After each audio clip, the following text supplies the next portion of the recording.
Yan, so hello everyone, it's me again, Kuya Daniel, and meron akong sasabihin sa inyo kung ano yung mga requirements naman kapag bank PO.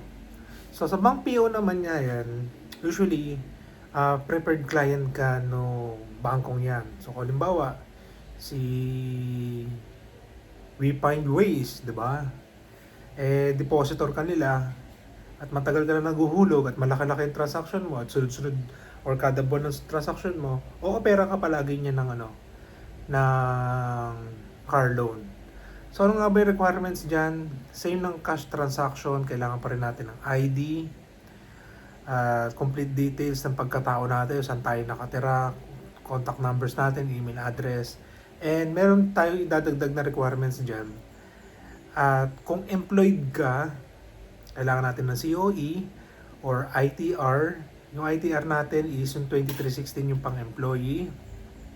And then, bank details, of course.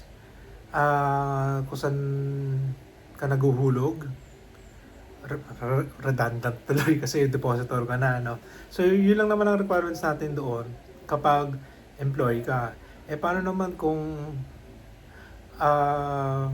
meron ka sariling business?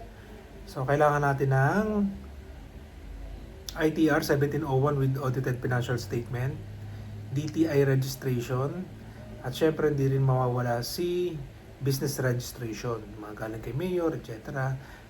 So, yun ay optional kung hihingi ng bangko, ha? So, kung hindi naman, edi wala. So, pag OFW naman, usually, kailangan pag uwi mo, pumirma ka para mailabas yung sasakyan. So, kailangan natin ng proof of remittance dyan, tsaka kontrata mo abroad. So, yun lang, madali lang requirements yan. So, nagkakatalo na lang yan kapag marami kayong nag apply in one application. Kung marami kayong co-maker, etc. Kailangan na.